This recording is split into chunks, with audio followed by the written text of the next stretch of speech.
Hello students, welcome to our online platform. Myself Engineer PP sir, your physics mentor. In today's lecture we are going to study about properties of solid materials. So properties of solid materials generally is related to their elasticity property. So today's topic is based on elasticity. So let us talk this topic in detail. Whenever we talk about elasticity property, then first that point which comes in our mind is interatomic forces. Interatomic forces. So interatomic forces are the force between atoms due to electrostatic interaction between the charges of atoms are called interatomic forces. So whenever we talk about force acting between two atoms, so there is an interatomic force which is due to electrostatic attraction. So it is generally known as force due to electrostatic attraction. So such type of forces are known as interatomic forces. These forces are electrical in nature and these are active if the distance between the two atoms is of the order of atomic size. It means these are electrical in nature. So these forces are electrical in nature because whenever we talk about these forces, there is electrostatic attraction and active if distance between the two atoms is of order of atomic size 10 to the power minus 10 meter. So size of atom is almost 1 angstrom, means 10 to the power minus 10 meter. Next, every atom is electrically neutral. So whenever we talk about any atom, then every atom is electrically neutral. The number of electrons orbiting around the nucleus is equal to number of protons of the nuclei. So see, whenever we talk about, let us say this is nuclei of an atom plus Ze, and these are different orbits. So in these orbits, electrons revolve around this nuclei.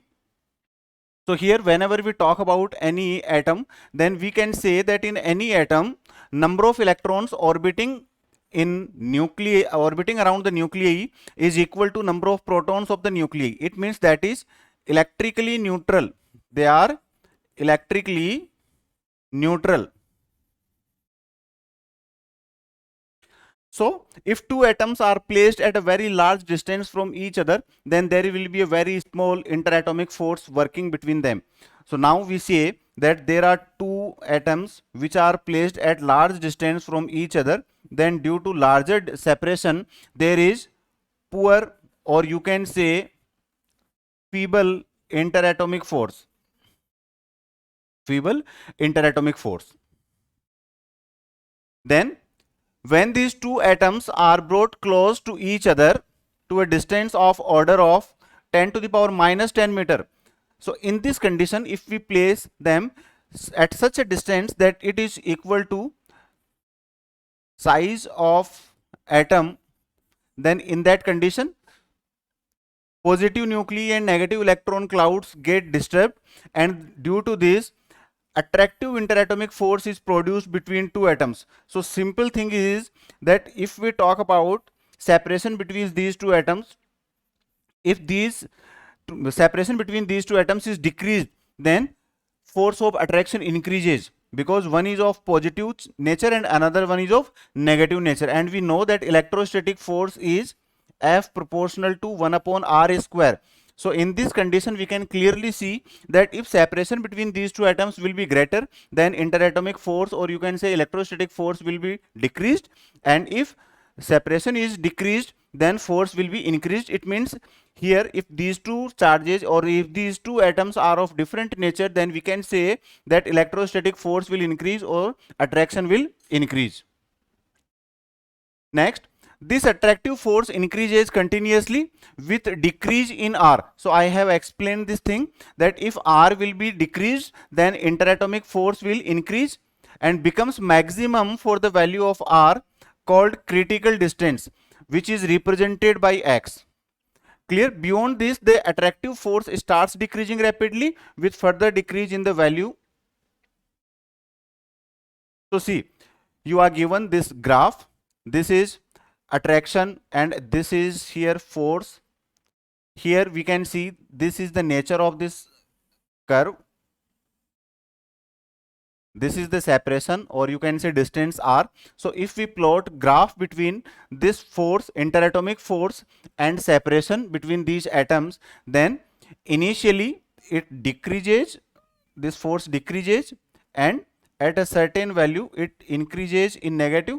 So here this distance, this total distance is known as critical distance. This x is critical distance.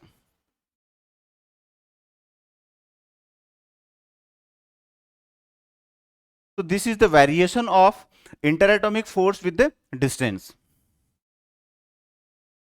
Now when the distance between the two atoms becomes r naught, the interatomic force will be 0.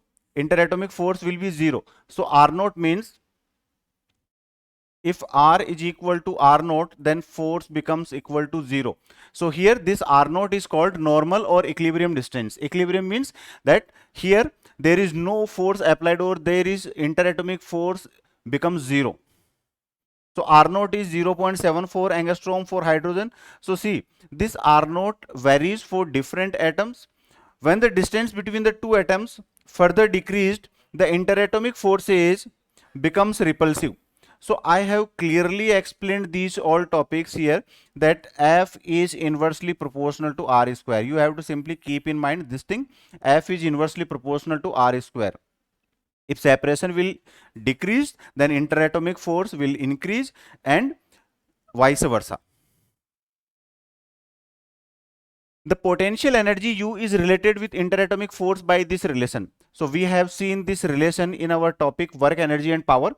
This interatomic force is equal to negative of change in potential energy with the distance.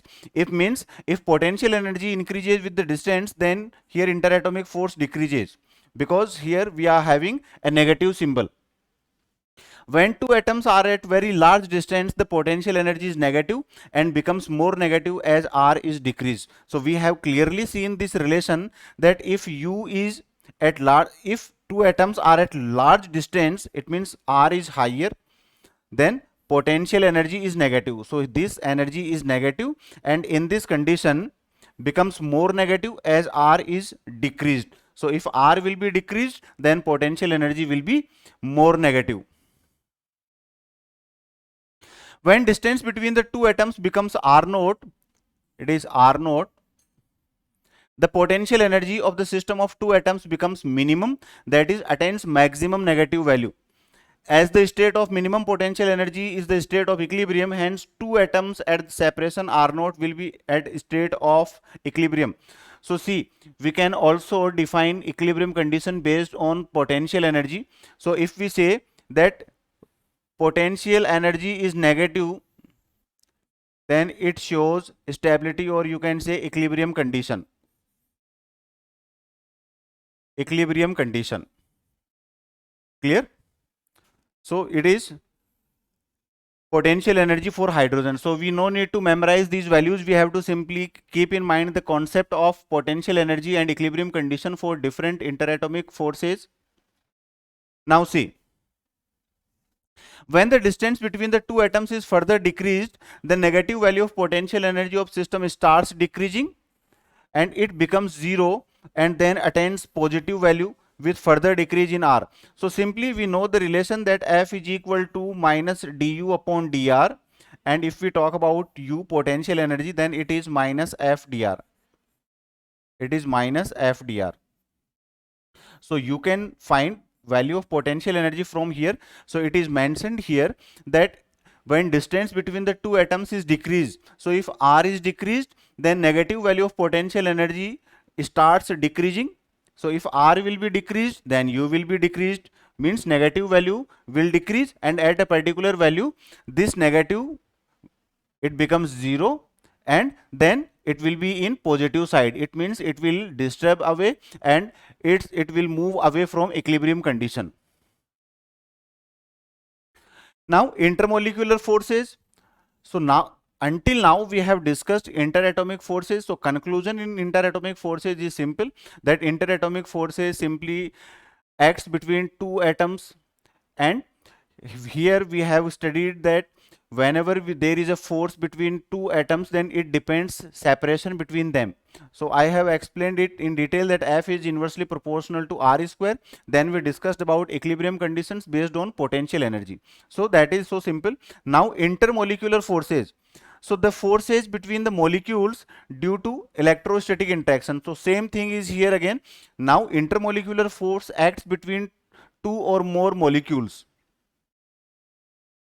These forces are also called van der Waals forces. So intermolecular forces are also known as van der Waals forces and quite weak as compared to interatomic forces.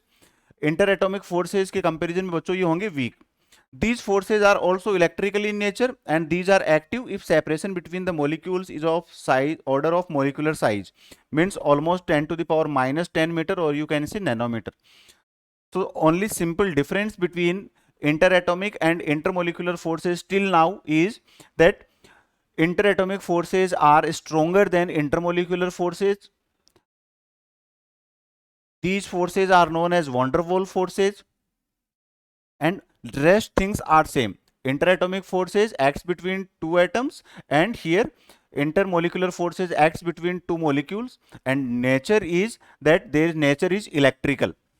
Then next thing, it is found that force of attraction between the molecules varies inversely as seventh power of distance. So here it is given that F molecular is inversely proportional to R to the power 7. It means if R increases, means separation between the molecules increases, then force of attraction decreases. Here A is a constant, negative constant. So the negative sign indicates that the force is attractive in nature. So this intermolecular force will also be always attractive in nature. Attractive in nature.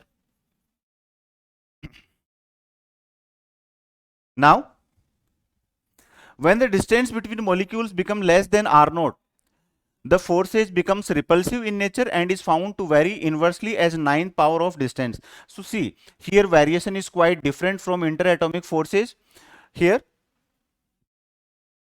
if R is less than R naught, then you have two concepts in mind. Then when R is less than R naught, then this relation becomes inversely proportional to R to the power 9, and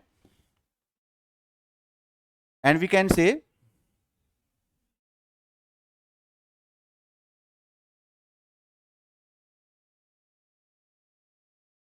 see, and in previous slide we have seen that if R is greater than R naught, in that condition it will be reverse or inversely proportional to R to the power 7.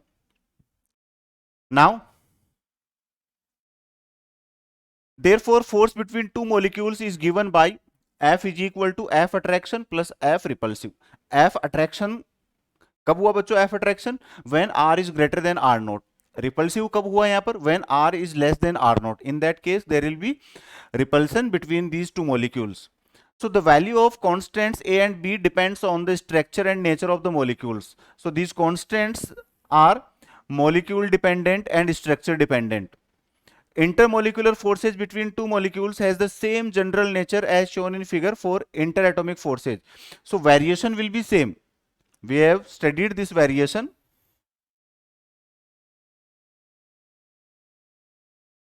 So variation is quite same.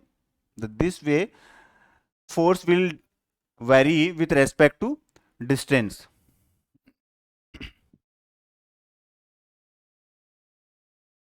Now potential energy.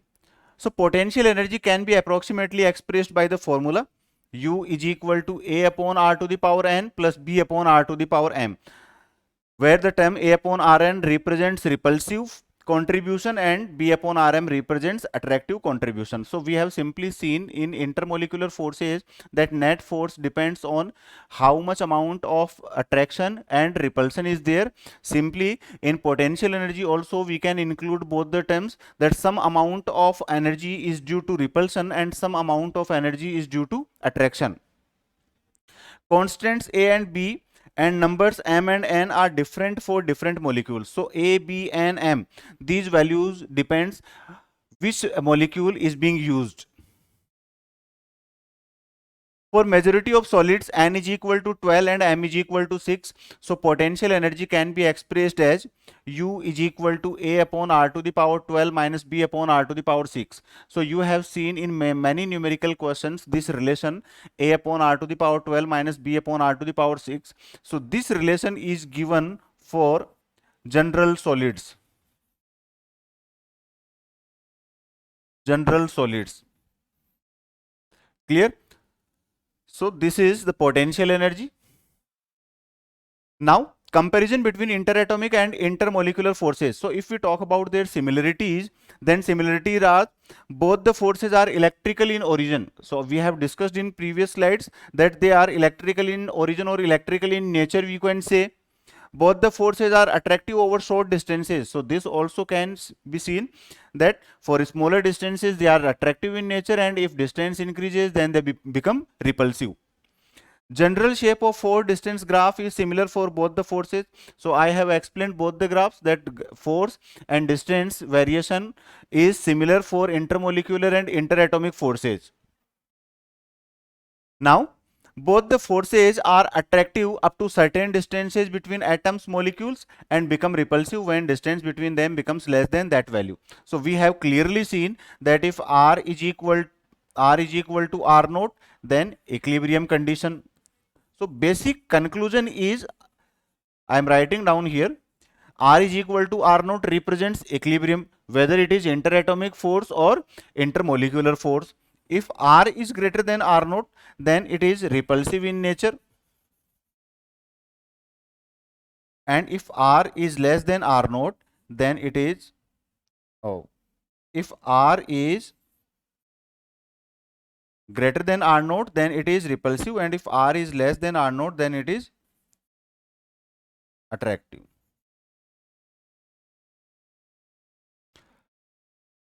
So becomes repulsive, and when distance between them less than that, then they become repulsive. पहले सही लिया था बच्चों अपन ने, ये हो गया R greater than R naught or R less than R naught. So these simple three conclusions you have to keep in mind, that if R is greater than R naught a certain distance, then there is equilibrium condition, and if distance is greater than that certain distance, then it becomes repulsive, and if that is smaller than, then it becomes attractive. Now dissimilarities, क्या differences है interatomic and intermolecular forces में?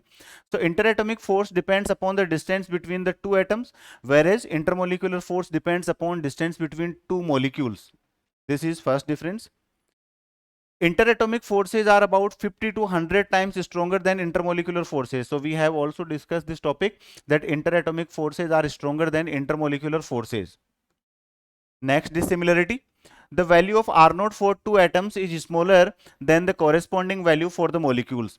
It means in case of molecules, R naught is smaller, R naught is greater, and in case of interatomic forces, R naught is smaller than that in molecules.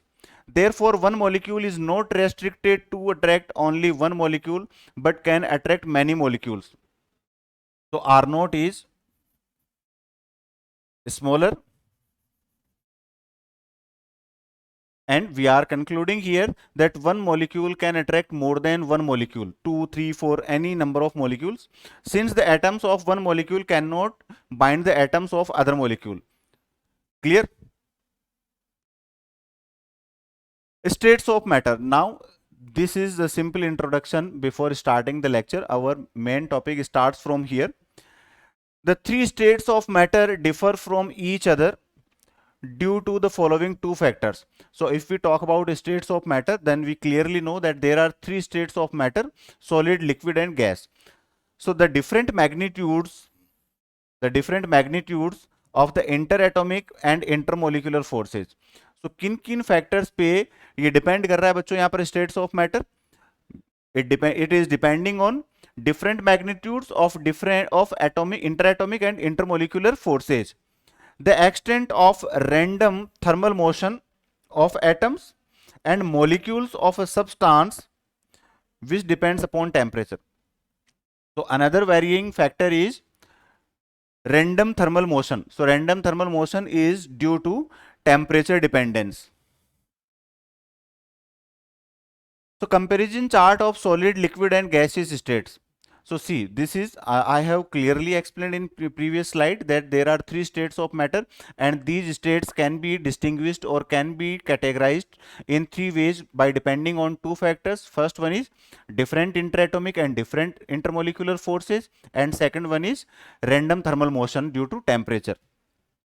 So here we talk about property, shape, volume and density.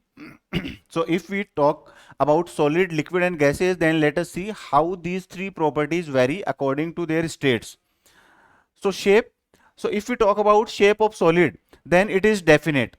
Shape of solid is definite, but if we talk about shape of liquid and gas, then they are not definite. Not definite shapes. Then volume. So volume of any solid again is definite. Volume of liquid also definite, but volume of gas is not definite. We cannot define or we cannot definite the gas volume of the gas. Then density. So solid particles में क्या होगा बच्चों? Particles are much closer to each other. So if we talk about density of solids, then it is maximum. It is less than solids and more than gases, and minimum density is there for gases. So these three properties are explained for these three states of a matter. Then compressibility. So compressibility factor की अगर अपन बात करें तो there is least compression or you can say negligible compression in case of solids. So solids are incompressible. Solids are incompressible. Compressibility of liquids is greater than solids and less than gases, and gases are compressible. You can say, or you can say highly compressible. Then crystallinity. So solids are crystalline, liquids are non-crystalline, and we cannot give crystallinity concept for gases. Interatomic or intermolecular distance. So in case of solids, all the solids have different shapes and size, and their different atoms and molecules are arranged in a proper way. So if we talk about interatomic and intermolecular distances, then they are constant in case of solids, and in case of liquids and gases, these positions of molecules or atoms are variable. So we cannot say that the interatomic and intermolecular distance is constant. So not constant in case of liquid and gases. Then intermolecular force. So intermolecular force in solids is strongest. In case of solids, intermolecular force is strongest. In case of liquid, it is poor than solid and stronger than gas. Less than solid and more than gas. And interatomic forces in gas atoms is weakest force. Then we talk about freedom of motion. So freedom of motion. So in case of solids, molecules vibrate about their mean position but cannot move freely. So molecules vibrate about their mean position but cannot move freely. In case of liquid, molecules have limited free motion, and gaseous particles are free to move. So if we talk about freedom of motion, then in solids they vibrate about their mean position but not free to move, and liquids have some amount of freedom, or you can say greater freedom from solids, and gaseous in gas particles or in gas substances we talk about that they freely move, or their freedom of motion is greater than liquid and solids. Next is effect of temperature. So if we talk about effect of temperature for solids, then matter remains in solid form below a certain temperature. So there is a fixed temperature defined for every state. At a certain below a certain temperature, solid will be in solid form. Liquid are found at temperatures more than that of solids, and gases are found at temperature greater than that of solids and liquids. It means if we have to make any substance in gaseous state, then we have to rise the temperature which is greater than solid state and liquid state. Next, The fourth state of matter in which the medium is in the form of positive and negative ions is known as plasma. So generally we study about three states. Here we are talking about fourth state also, that if a matter is found in form of positive and negative ions, which is known as plasma. So plasma occurs in the atmosphere of stars, including the sun, and in discharging tubes. So this fourth state can be seen in sun, in stars, and in discharging tubes, which is plasma. So plasma is simply presence, or you can say collection of positive and negative ions. So the fourth state of matter in which the medium is in the form of positive and negative ions is known as plasma. Now see, type of solids. So we are talking here about different type of solids. So first one is, a solid is that state of matter in which its constituent atoms or molecules are held strongly at the position of minimum potential energy. So I have discussed earlier also, potential energy decides stability of matter. Stability of matter. Lower the potential energy, higher the stability. So here, if we talk about solid state, then in case of solid state, what should be there? That the atoms or molecules should be held together strongly at the position of minimum potential energy, and it has a definite shape and volume. Solid should have definite shape and volume. We have discussed in previous slides. The solids can be classified into two categories: crystalline and glassy, or glassy को हम और भी कह सकते हैं बच्चों amorphous. So solids can be categorized into two parts: crystalline or glassy, or you can say amorphous. So let us compare these two types of solids. So comparison chart of crystalline and amorphous solids. So crystalline solids, the constituent atoms, ions or molecules are arranged in a regular repeated 3D pattern. So what you can say, crystalline solids are arranged in regular 3D patterns. So here we can say that atoms, ions or molecules are arranged in a regular pattern, in a regular repeated 3-dimension pattern within the solid. While in case of amorphous or glassy solids, constituent atoms, ions or molecules are not arranged in a regular repeated 3D pattern within the solid. It means their positions are not fixed. Definite external geometric shape. So external shape is definite, while in case of amorphous, no regularity in external shape. External shape may vary, but in case of crystalline solids, external shape is constant, or you can say definite. All the bonds in ions, atoms or molecules are equally strong.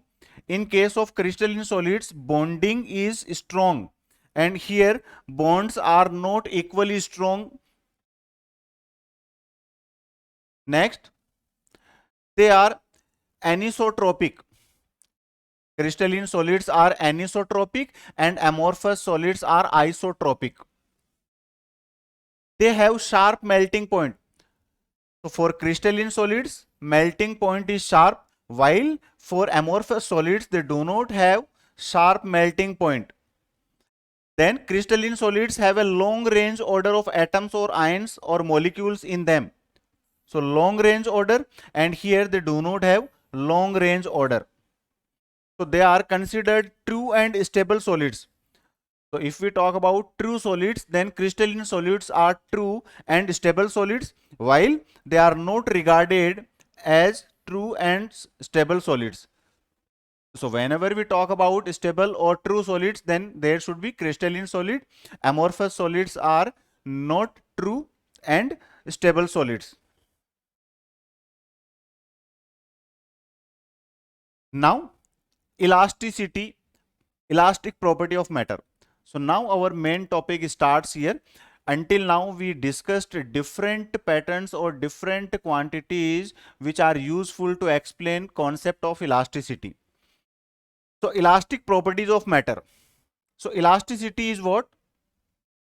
So let us say that an external force is applied on an object. Let us say this is our object, and if external force is applied on it and this force is removed, then if it regains its actual shape and size, then it is elastic in nature. So we can say that the property of matter by virtue of which a body tends to regain its original shape and size after the removal of deforming force. So as I explained you that if external force is applied on it, so external force is also known as deforming force. So if deforming force is removed from any matter and it regains its actual shape and size, then this property of that matter is known as elasticity, and that material or that substance or that matter is known as elastic matter. Then plasticity. So plasticity is what? If any deforming force or external force is removed from any matter or any substance, then it permanently deforms. It permanently deforms. Then such pattern or such property of that matter is known as plasticity. It means it do not regain its initial shape and size completely. So the property of matter by virtue of which it does not regain its original shape and size after the removal. So here is permanent deformation. Here is permanent deformation. So if we talk about elastic and plastic materials, then example of elastic material is spring. If you stretch spring, so that stretching is deforming force, or you can say is external force, and if you remove that external force, then spring regains its actual shape and size. Then its property is elasticity, and that spring is known as elastic material. And if we talk about plastic materials, then you can take any example. Let us say you are having a bucket of PVC, polyvinyl chloride, and you applied an external force on it and you remove, then there is permanent deformation in its shape and size. It do not regain completely its actual shape and size.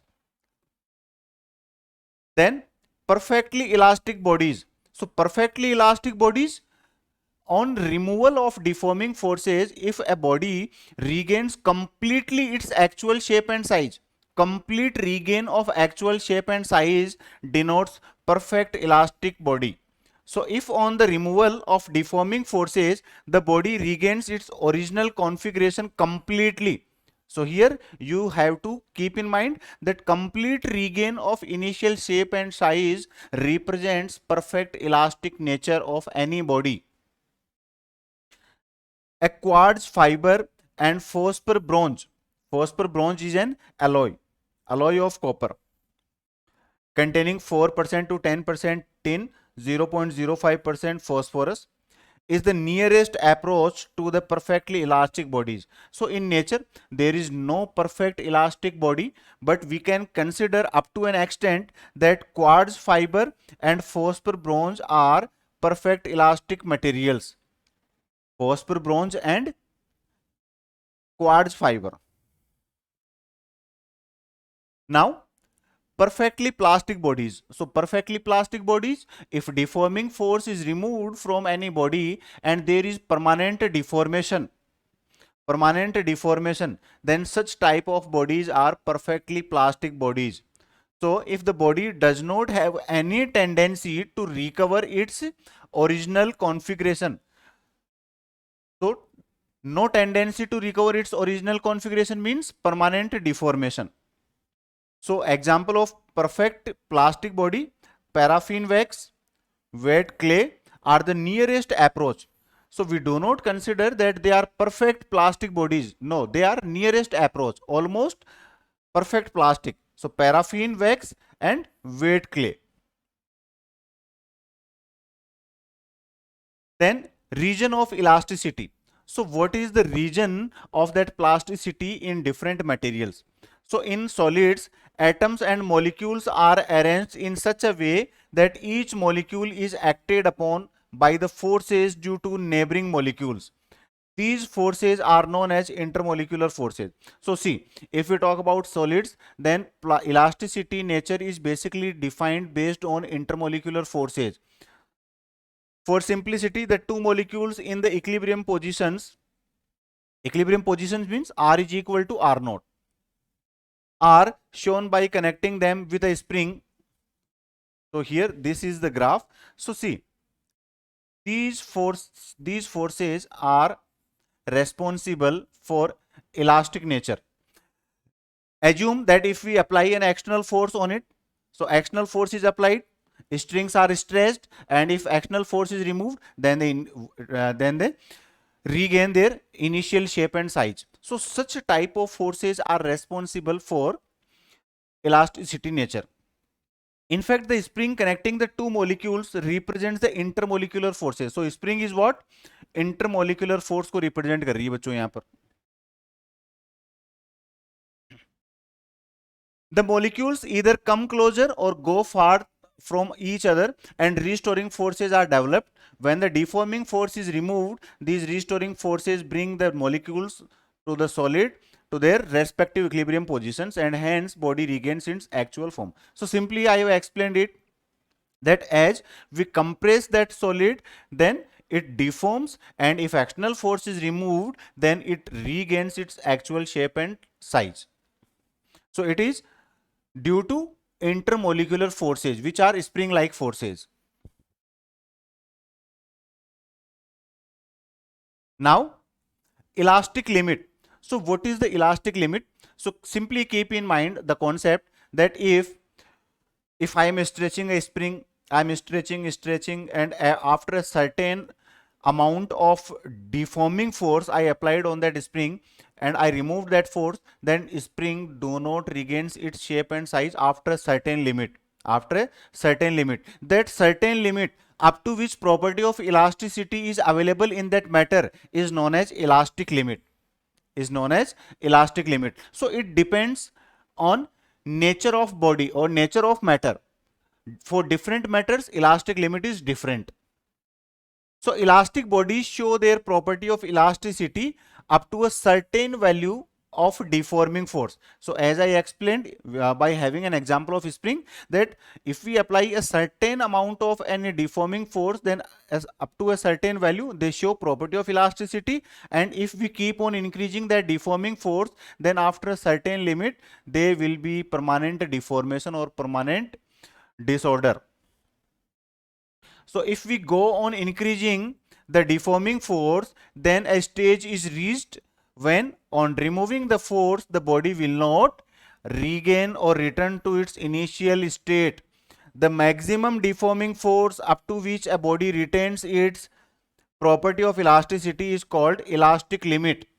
So elastic limit of material is different for different body. It is the maximum deforming force up to which a body can get its initial shape and size.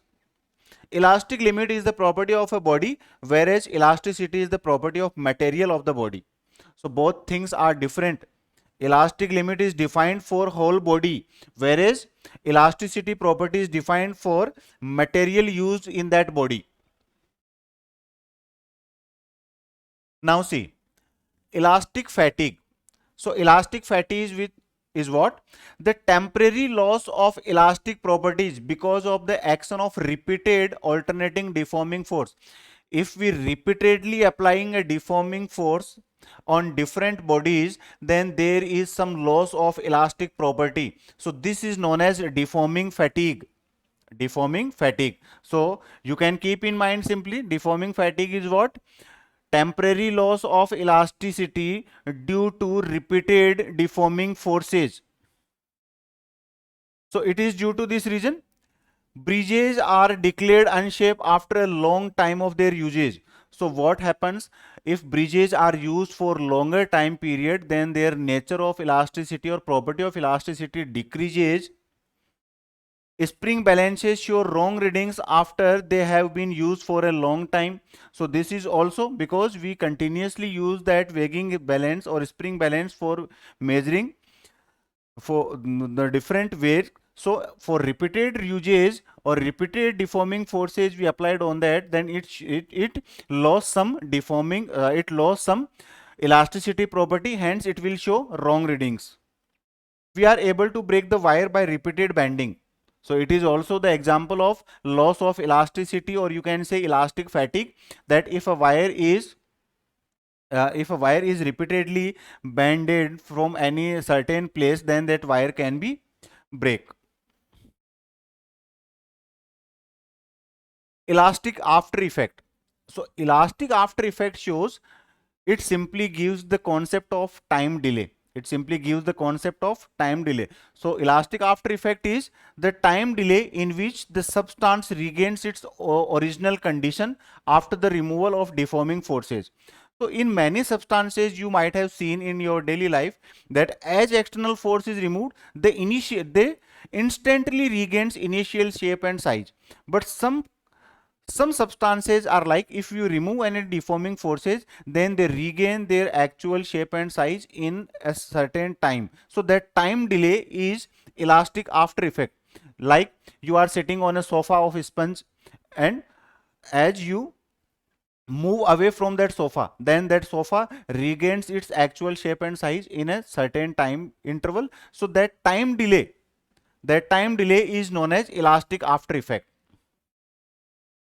It is the time for which restoring forces are present after the removal of the deforming force in it. Force. It is negligible for perfectly elastic substances like quartz, phosphor, bronze, and large for glass fiber. So glass fibre में बच्चों elastic after effect ज्यादा होगा. Glass fibre से external force remove भी कर लिया तो भी इनिशियल शेप एंड साइज को गेन करने में वो टाइम लेगा. That time delay is known as elastic after effect. When a force is applied on a body, there will be relative displacement of the particles, and due to property of elasticity, an internal restoring force is developed which tends to restore to its original state. So another point can be seen, that when a force is applied on a body, then there will be relative displacement between the molecules, or you can say particles, and due to this property an internal restoring force develops which tends to regain its, or which tends to make it move in its actual shape and size, or you can say tends to restore the initial original state. The internal restoring force acting per unit area of cross sectional of the deformed body is known as stress. So what is stress? So stress is simply internal restoring force divided by area.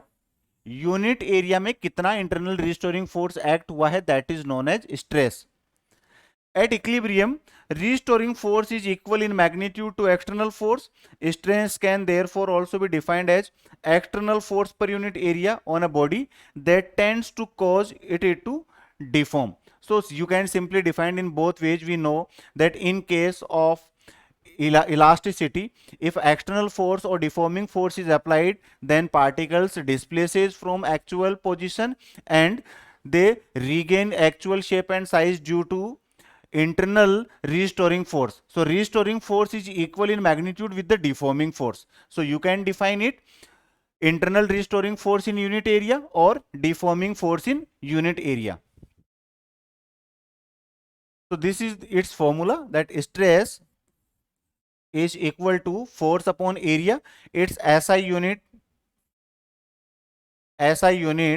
is Newton per meter square and CGS unit is dyne per centimeter square. So this is the unit of stress. If we talk about its dimension, then its dimension is m1 l1 t minus 2 divided by l2, or you can say m1 l minus 1 t minus 2. So this is the dimension of stress. Now, so here it is written, dimension is m1 l minus 1 t minus 2. Stress developed in a body depends upon how the external forces are applied over it. So amount of stress on any body or any matter depends on how the external forces are applied over it. On this basis, there are two types of stresses. Normal and share, normal stress, shear stress. तो shear stress को और हम क्या कह सकते हैं, tangential stress. So let us discuss normal and shear stress. So normal stress, again, here the force is applied normal to the surface. So let us say this is any surface, and if normal force acts on it, then it will cause normal shearing. It is again of two types. Now see, shearing stress can also be defined into two parts, longitudinal and bulk or volume. Longitudinal and bulk or volume stresses. So longitudinal stress, it occurs only in solids. Longitudinal stress occurs only in solids. So it comes in picture when one of the three dimensions, length, breadth or height, is much greater than other two. Deforming force is applied parallel to the length and cause increase the length. Area taken for calculation of stress is of area of cross section. So simply if we talk about longitudinal stress, then what we can say, that if this is the substance which is solid in nature, if tangential force is, if force is applied parallel to its surface, then it can increase its length, and this length can be increased, breadth can be increased or height can be increased. Any one parameter can be changed. Next, longitudinal stress produced due to increase in length of a body under a deforming force is called tensile stress. So see, this longitudinal stress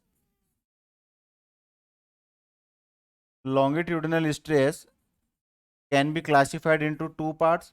One is tensile and another one is compressive. So in tensile, length is increased,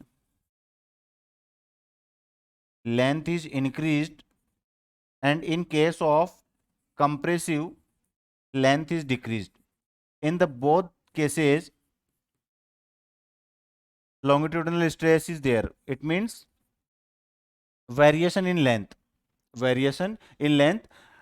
due to an external force or deforming force applying in unit cross sectional area. Now bulk or volume stress. So bulk or volume stress is simply applicable for liquid and gases, and in solids also. So it is applicable for solid, liquid or gases. In case of fluids, only bulk stress can be found. So if we talk about fluids means liquid and gas, then only bulk stress can be found. It produces change in volume and density, shape remaining same. There will be no change in shape, there will be simply change in volume and density of that fluid. Deforming force is applied normal to surface at all points. So we can say bulk or volume stress. So bulk or volume stress may occur in solid, liquid and gases, while in case of fluids, simply bulk stress is there, and it produces change in volume and density. Now, area for calculation of stress is the complete surface area perpendicular to the applied force. So in case of bulk stress, bulk or volume stress, complete area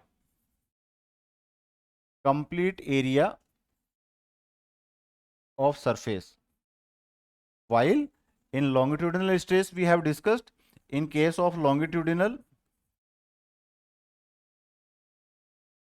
we have discussed that only cross sectional area is used for measurement of stress, cross sectional area. It is equal to change in pressure, because change in pressure is responsible for change in volume. So here we can see that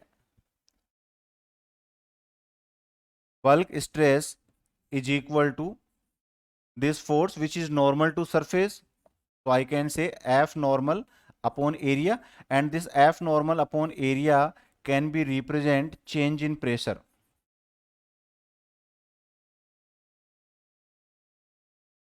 So it is simply, it is equal to change in pressure, because change in pressure is responsible for change in volume. Now, shear or tangential stress. Shear or tangential stress. So it simply comes in our mind that whenever a force is applied, like let us say this is a board and I am applying a tangential force on it, and if its two or bottom sides are fixed, I am applying a tangential force on upper side, then these sides will be shifted by a certain angle. So it comes in picture when successive layers of solid move on each other. That is when there is a relative displacement between various layers of solids. So see, if these sides are moving like this by a certain angle, it means certain layers are moving due to relative displacement. Due to relative displacement. Here deforming force is applied tangential. So it is also clear, tangential to one of the faces. So let us say that this is any solid.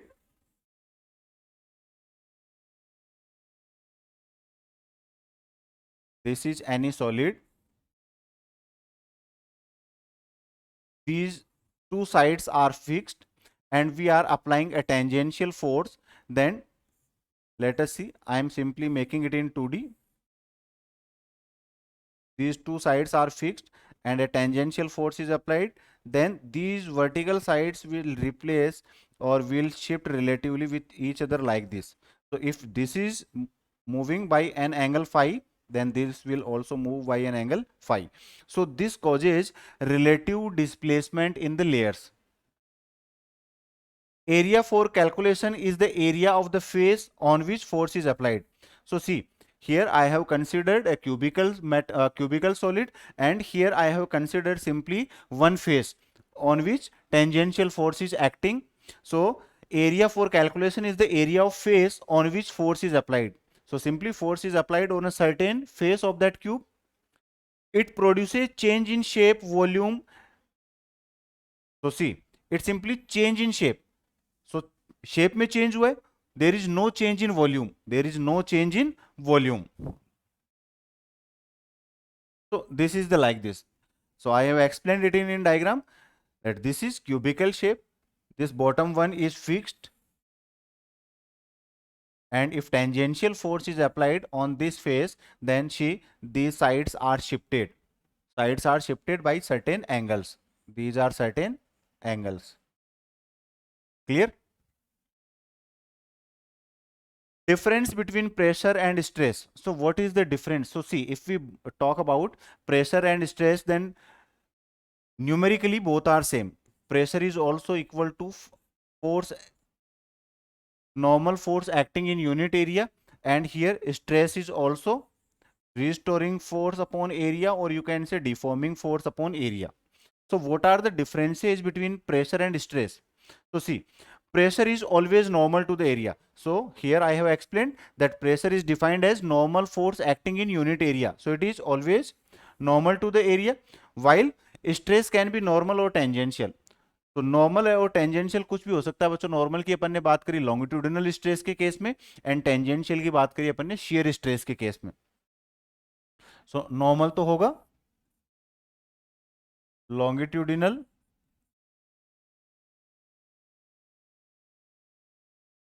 And bulk stress में, and tangential होगा shear stress के case में. Clear? So it is a certain specific case.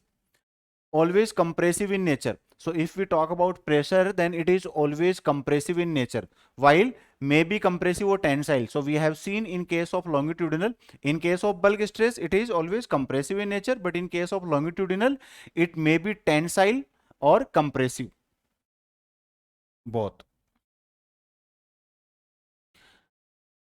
Let us see a question. A and B are two wires. The radius of A is twice that of B. They are stressed by the same load. Then the stress on B is So from here we are given that load applied is same. So stress is simply depends on area. Depends on area. Larger the area of cross section, smaller the stress applied. So radius of A is twice of B. So RA is equal to 2RB. So area of cross section is pi r square.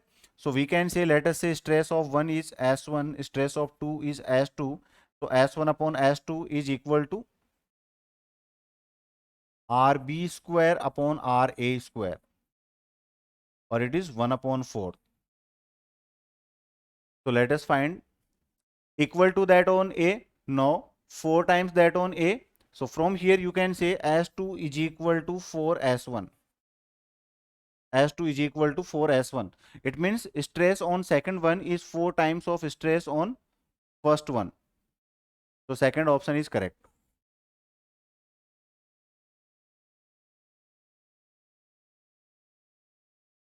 So that's it for today.